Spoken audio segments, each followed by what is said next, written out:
Setelah survei elektabilitas dari sejumlah lembaga muncul, 3 pasangan capres-cawapres kini bersiap adu strategi menghadapi kemungkinan Pilpres 2 putaran. Apa saja strategi ketiga capres-cawapres ini kami akan diskusikan bersama dengan para narasumber. 4 narasumber sudah bergabung via dalam jaringan. Ada Adi Praitno, Direktur Eksekutif Parameter Politik Indonesia. Kemudian ada Muhammad Iqbal, juru bicara Timnas Amin. Lalu hadir saat ini Habibur Rahman, juru bicara TKN Prabowo Gibran. Dan Andre Rahadian, juru bicara TPN Ganjar Mahfud. Selamat sore semuanya, apa kabar? Selamat sore. Terima kasih sudah mau bergabung bersama kami seluruhnya. Dari survei internal PDIP terakhir yang disampaikan oleh Mas Andi Wijayanto waktu itu, pasangan nomor 2 mendapatkan 41,1%, disusul dengan pasangan nomor 3, 37%, dan pasangan nomor 1, 21,7%. Bagi TPN, Mas Andre, angka ini mengejutkan atau tidak? Kalau dari kami, kita sudah prediksi bahwa dari survei yang ada dan juga survei internal memperlihatkan memang seperti yang disampaikan tadi. Tapi juga kita lihat bahwa tren kenaikan dari suara Ganjar Mahfud ini juga makin menguat setelah 1 minggu belakangan. Jadi saya rasa bahwa pemilu akan berlangsung 2 putaran sudah hampir kelihatan lebih jelas, dan kita lihat bahwa dengan kondisi yang ada sekarang seharusnya posisi Prof. Mahfud dan Pak Ganjar ini juga akan ikut dalam kontestasi di putaran kedua. Jadi memang itu kondisi yang ada sekarang. Kita lihat dari beberapa survei dan juga survei internal, kita yakin bahwa hampir pastilah ini tidak sulit untuk bisa 1 putaran. Oke. Itu dari nomor 3 begitu. Kalau dari Pak TKN nih Bang Habib, ini di posisi nomor 1 terlebih untuk survei internalnya PDI Perjuangan begitu. Ini masih tetap optimistis bahwa akan 1 putaran atau kemungkinan 2 putaran juga sudah dibaca sampai dengan sekarang, Bang? Iya, tentu kita memasang target yang tinggi ya. Kalau kita mengikuti hasil dari berbagai lembaga survei, kan kita konsisten naik. Bukan hanya unggul, tapi trennya naik ya. Sejak sebelum debat dan sekarang setelah debat ada kenaikan di semua survei yang dilakukan lembaga-lembaga survei. Trennya naik. Terakhir kayak kemarin misalnya indikator kita disebut di angka 46,7 ya. Ya, itu naiknya sekitar 1,4% dari sebelumnya. Begitu juga yang rilis di CSIS dan barusan LSI Deni JA ya. Karena itu sejak awal ya kita mentargetkan menang, mau 2 putaran, mau 1 putaran, nggak ada masalah. Tapi kalau kita melihat tren ya, kita bicara soal tren ya, sangat mungkin kita bisa dorong ke 1 putaran. Tapi kalau kemungkinan 2 putaran sudah siap juga ya untuk TKN? Oh, tentu siap. Kita kan siap menang ya. 1 putaran siap, 2 putaran nggak ada masalah.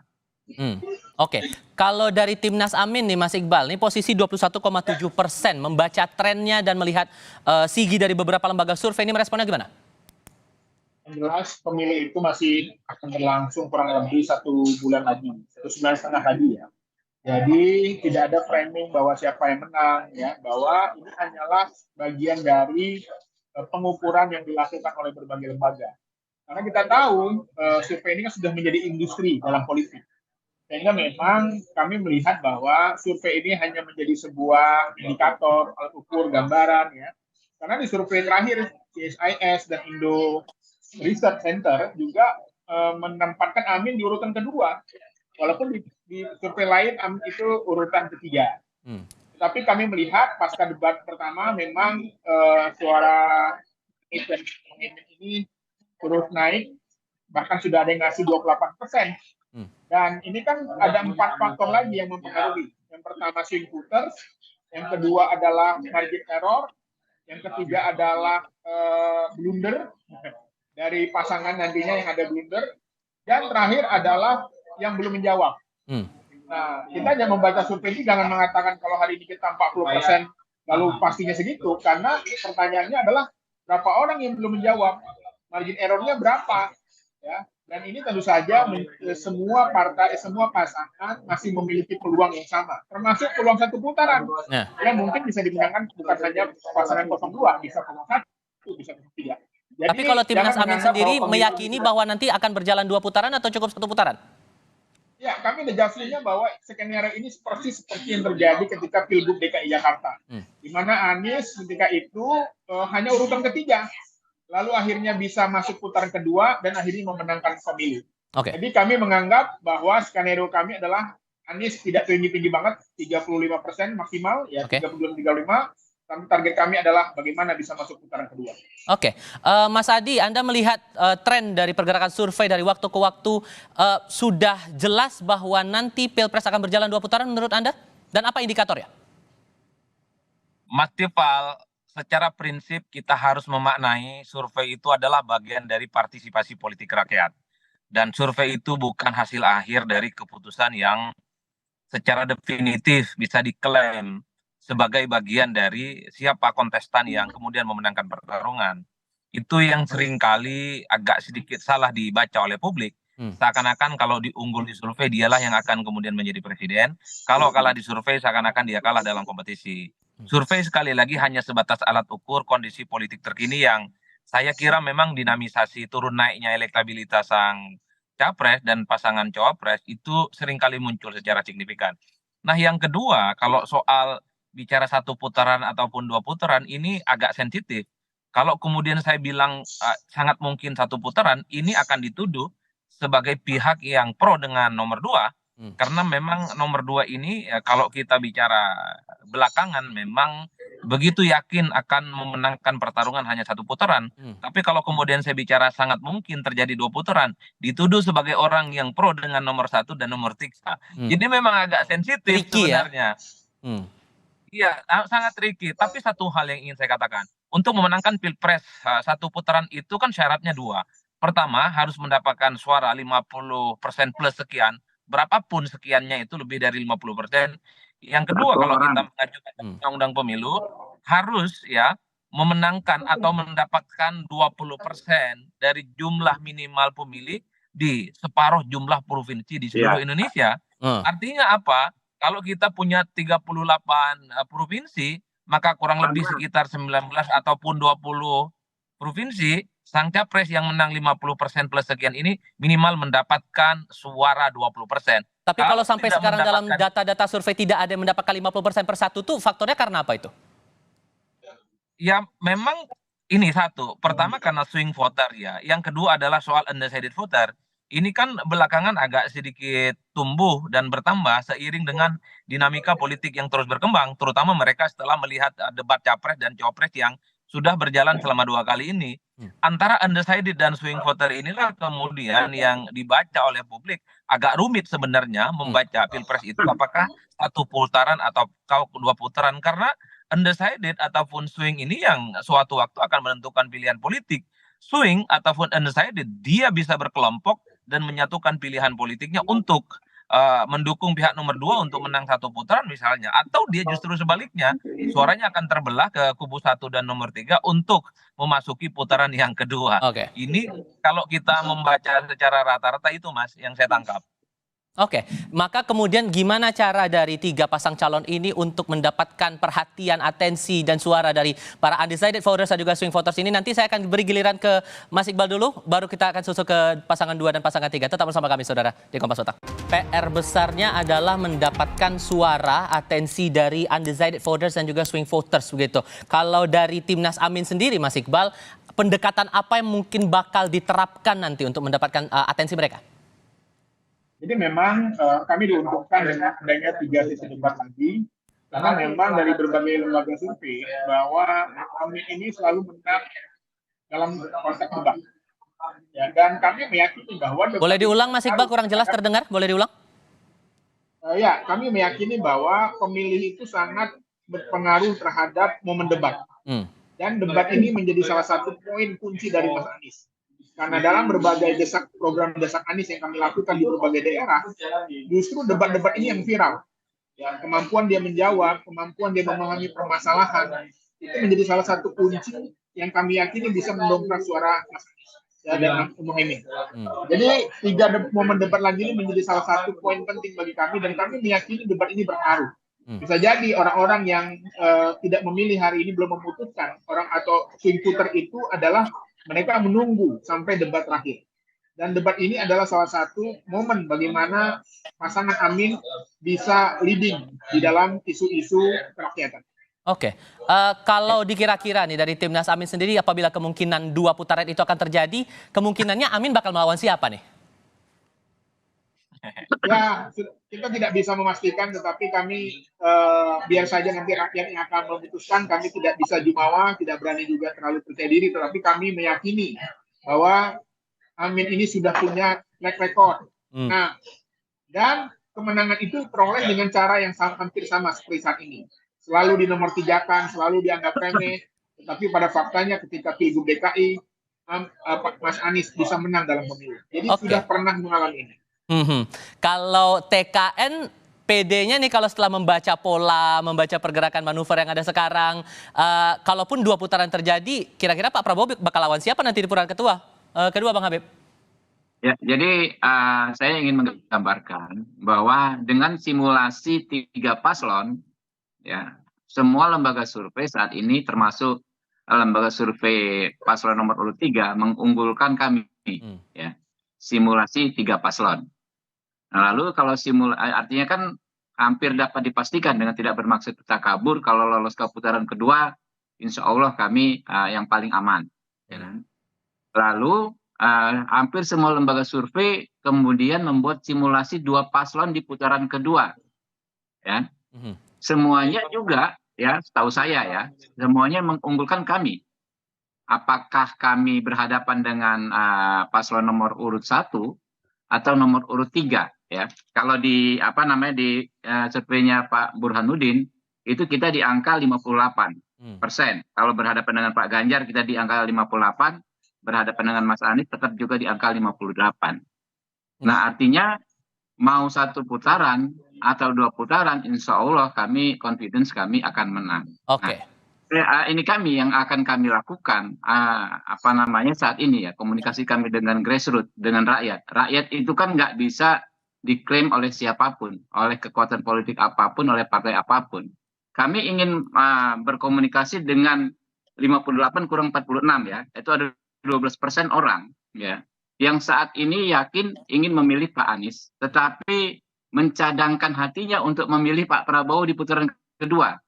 Begitu juga ada 12% orang yang saat ini memilih Pak Ganjar, tetapi mencadangkan hatinya untuk memilih Pak Prabowo di putaran kedua. Nah, karena itu kami mengetuk hati mereka ya. Ini kan bagian dari demokrasi. Kenapa nggak langsung memilih Pak Prabowo di putaran pertama? Ya. Karena mereka ini tidak menganggap Pak Prabowo akan bermasalah ya.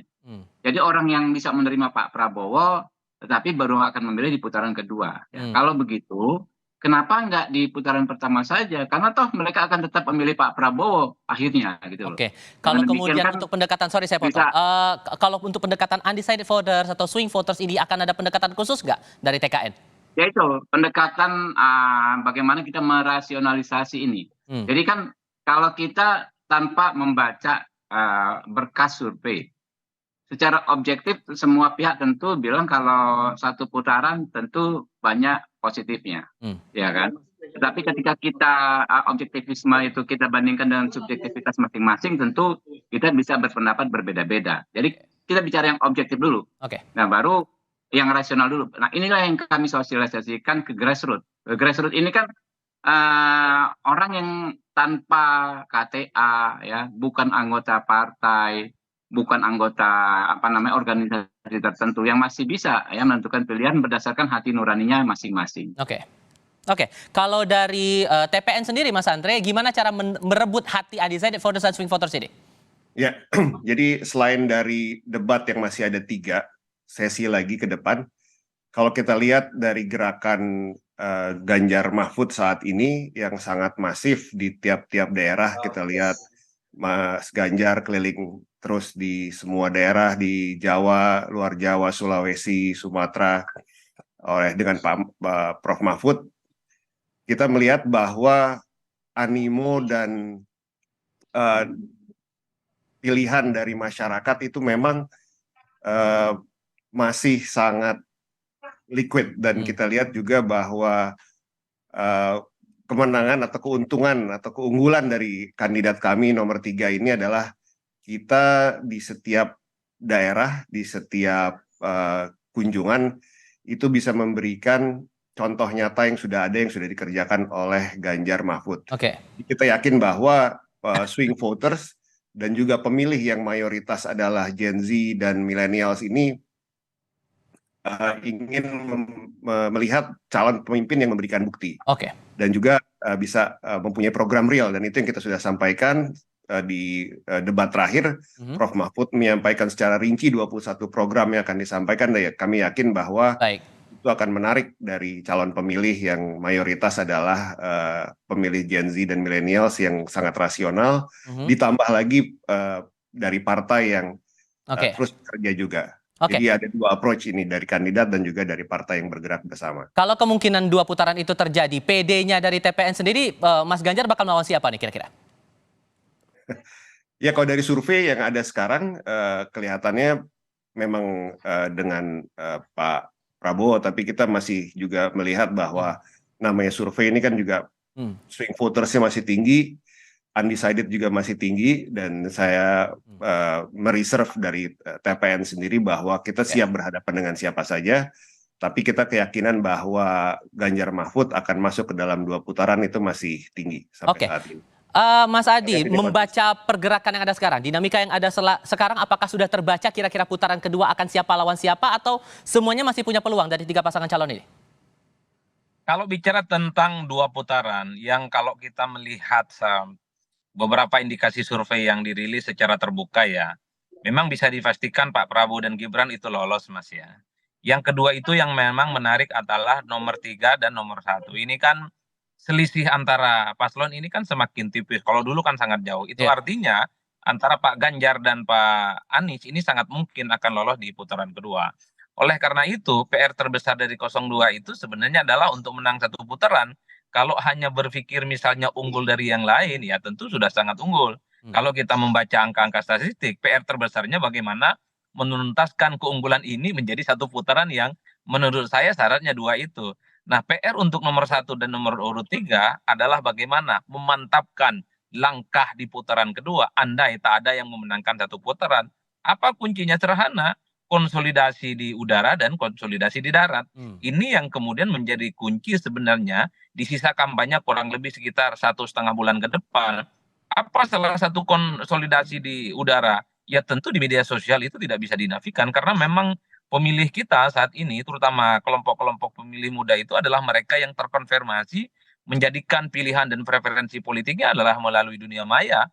Itu adalah suatu hal yang tidak bisa dibantah, termasuk misalnya debat kandidat capres dan cawapres itu jangan pernah disepelekan. 2019 yang lalu ada sekitar 55% masyarakat yang setelah nonton debat itu masih memungkinkan pilihan politiknya itu bisa berubah. Ini yang saya kira bahwa ke depan adalah tarung yang sesungguhnya.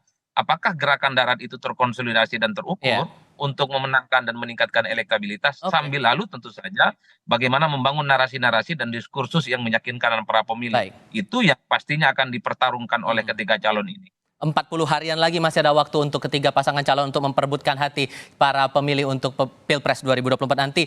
Mas Iqbal terima kasih, Bang Habib terima kasih, Mas Andre terima kasih, Mas Adi juga terima kasih semuanya sudah bergabung bersama kami. Selamat sore semuanya.